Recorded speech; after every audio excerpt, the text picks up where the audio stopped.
Hello everyone!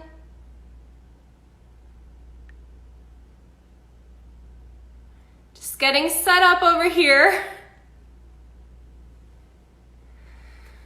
How is everyone today?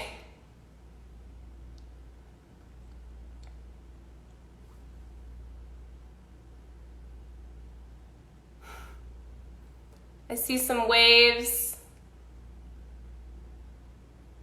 Where's everyone joining from?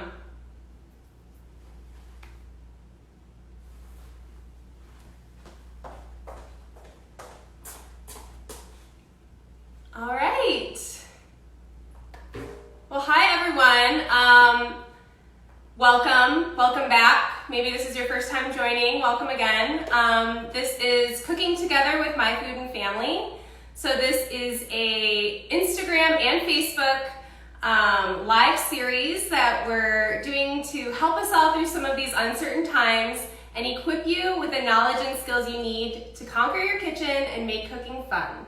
So we'll be going live with some of our favorite food and recipe bloggers to really provide you with some great recipe content and some tips and tricks along the way. My name is Lauren Bayer. I am on the Kraft-Heinz Culinary Team, and welcome to my kitchen. So this week we've been talking a lot about sheet pan meals. We made a really fun banana bread last Friday, and yesterday we did some sunny side up bagels. So today I thought it would be fun to do kind of like a Q&A session on putting together a sheet pan meal and how you can do it really easily and customize it to your family the way you like it. So I'll give you a couple tips that I have, and if you have any questions along the way, just pop them into the chat and I will try to get to them at the end. So I'm sure everyone has heard of sheet pan meals. Why do we love them so much? They're great because it's one pan. You can put your entire meal on there and cook everything in the oven. It's very hands-off, and it really allows you to have the freedom to customize things to your liking, and also to have really quick and easy cleanup. So let's get started with some of our tips. So the first thing that I wanted to chat through is pans. So this is kind of like the base knowledge. What I recommend, what we use in the test kitchens at Kraft-Heinz are half sheet pans. So these are heavy duty, non-stick aluminum pans. They measure 13 by 18, and they have about a 1-inch rim on the edge. So that just allows it so if you have vegetables on here, any marinades or anything like that, things aren't gonna run off your pan. If you don't have one of these pans, that's totally fine, use what you have, but these are the ones that we recommend the most. The other really great thing about them is there's a lot of surface area on here. So one thing that I'll talk about a little bit later, but when you're cooking vegetables or meat in the oven, you want to make sure that you give everything a lot of space to hang out. So you want to space everything out. You don't want things overlapping on each other. That just helps the vegetables and everything, all the air circulate around it and give it that nice like roasty flavor, get it nice and brown and cooked through. And if you stack things on top of each other, they're just going to end up steaming. So you're not going to get that nice baked quality. So these are called half sheet pans. These are great. If you are a smaller household like mine, you could also use something called a quarter sheet pan, so that's half the size of that pan.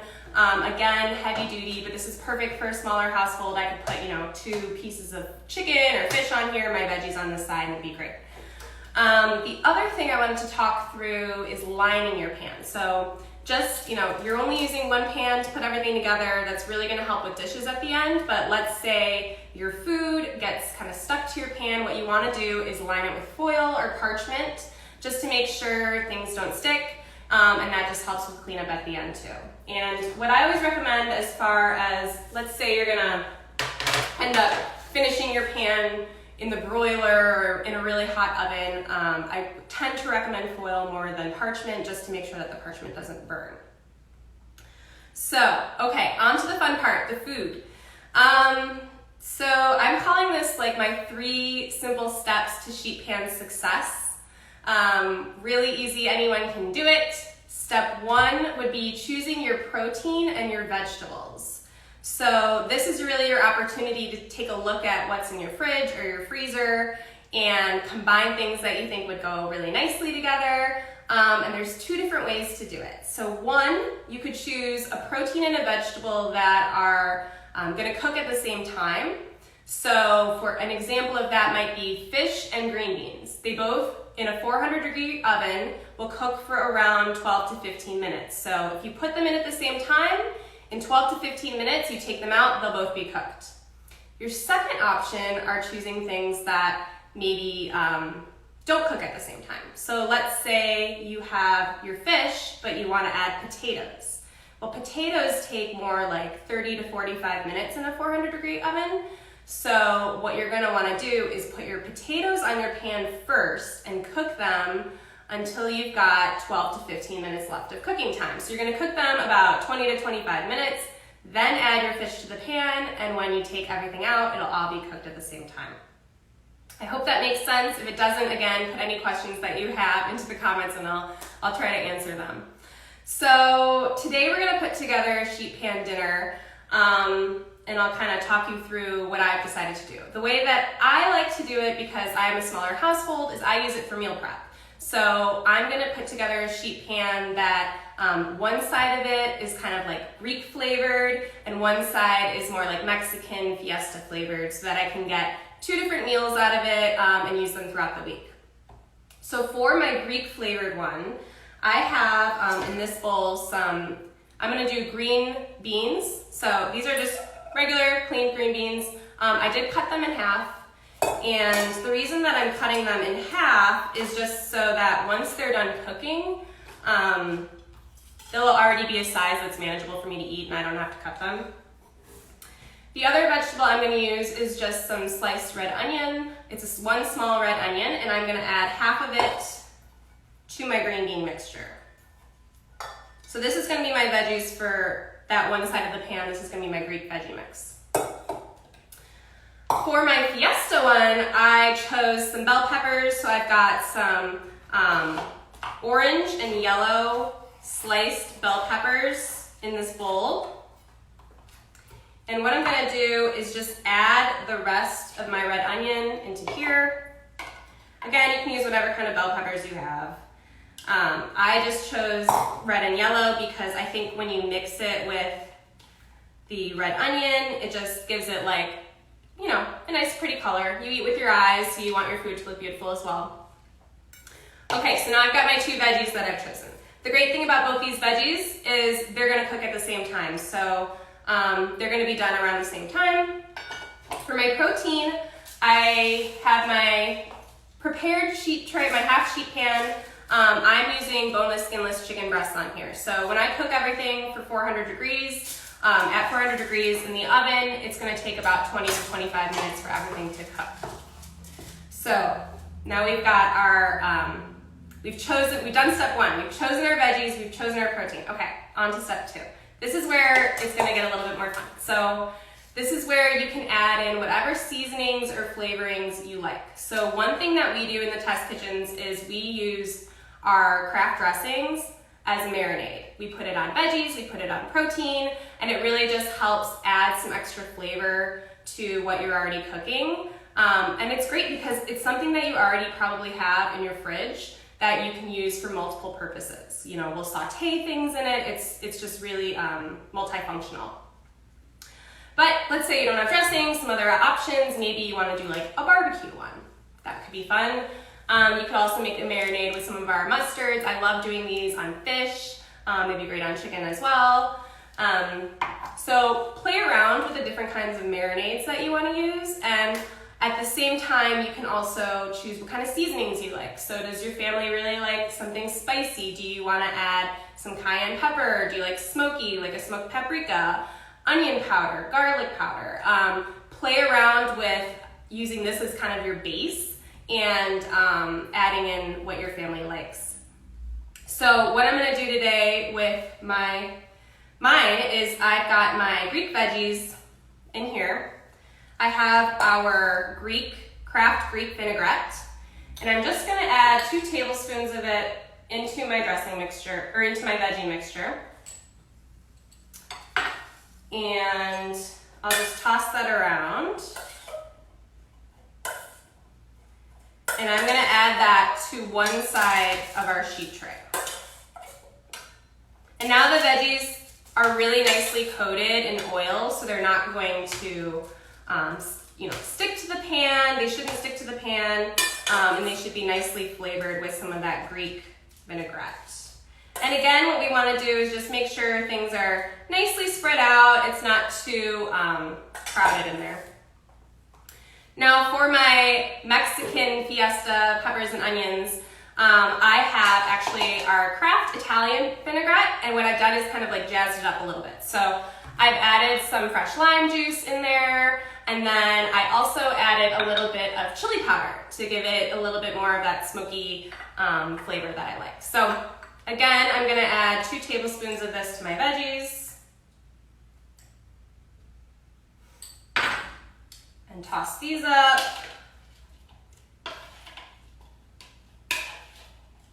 Okay, and then these are gonna go on my other side, on the other side of my pan. And again, nicely coated with everything. The great thing about some of our Italian dressings is they're just a really nice base to kind of jazz up to whatever you like or your family likes. Okay, so I'm just gonna show you kind of how this looks. Now the next thing I'm gonna do, I have a little bit more dressing. I use about 1/4 cup right now, so I'm gonna take the Greek vinaigrette and I'm just gonna spread it, brush it on my 2 chicken breasts.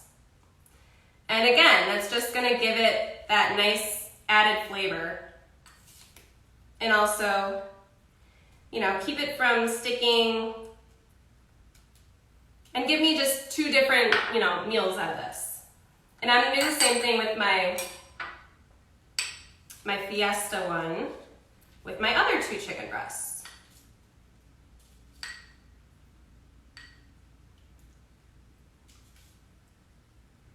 Okay, so again, I'll just show you how this looks. Getting ready to go into the oven, yum. So this will bake in a 400-degree oven for about 20 to 25 minutes. And now we'll move on to the 3rd step, which is kind of choosing your finishes. So how do you want to bring this to life? So for me, I like to do a lot of different bowls.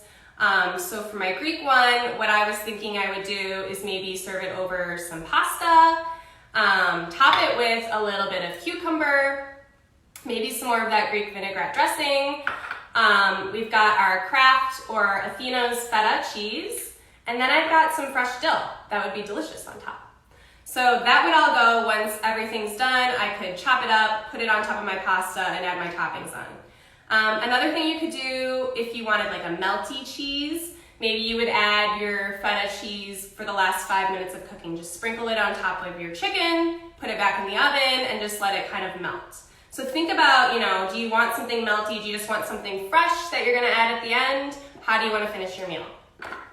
For my fiesta bowl, I'm going to serve it over some rice. I have some black beans that I think would be great. And then our Kraft Mexican 4-cheese blended cheese. Again, you could put this on top of the chicken for the last 5 minutes of it baking if you wanted more of a cheesy chicken taste. And then some fresh cilantro. So that will just, brighten it up a little bit. So that's kind of what I had for today. Just a quick rundown, 3 easy steps of putting together your perfect sheet pan meal. If you have any questions, please feel free to put them into the box right now, and I'm just going to check to see if there have been any as I've been talking.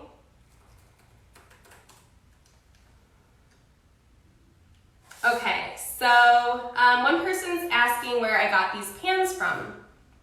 I just ordered them online. If you search for half sheet pans, they should come up.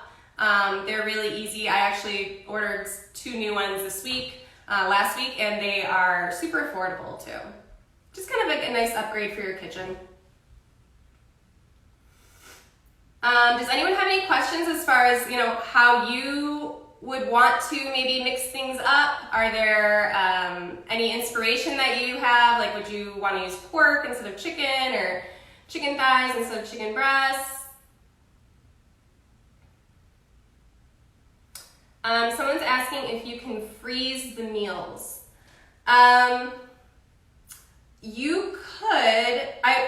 I think you could definitely freeze the vegetables. I know we did an episode, I think a week or two ago, on freezing vegetables. You absolutely could do that. I would maybe do it from its pre-cooked state, I think would be better, and then just, you know, pop them out of the freezer and then put the sheet pan together. But yeah, freezing is definitely an option.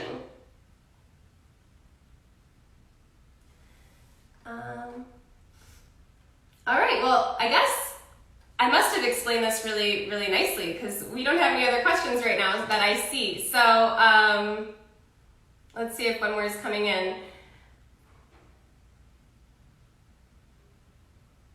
Can you do this with chicken and sweet potatoes? Yes, so that would be kind of what I talked about earlier. If you're going to use chicken breasts, I would add your sweet potatoes to the pan first for maybe about, let's see, potatoes are going to cook for about 30 to 45 minutes depending on what size you cut them. If you're doing boneless, skinless chicken breast, that's going to be about 20 to 25 minutes. If you're doing like a bone-in chicken thigh, which might be really good with maybe some barbecue sauce and sweet potatoes, then that would probably, your chicken thighs will probably cook at the same time as your sweet potatoes. But if you're going to do boneless, skinless chicken breasts, I would recommend cooking the potatoes for about 10 to 15 minutes first and then adding your chicken. All right, well, I guess those are all the questions I have today. Thank you everyone for joining. Make sure to tune in again tomorrow. I'll be live at 1 o'clock. We're going to be continuing sheet pans. We're making our sheet pan chicken quesadilla. It's gonna be delicious. So I hope to see you then, and until then, let's keep cooking together. Thanks everyone.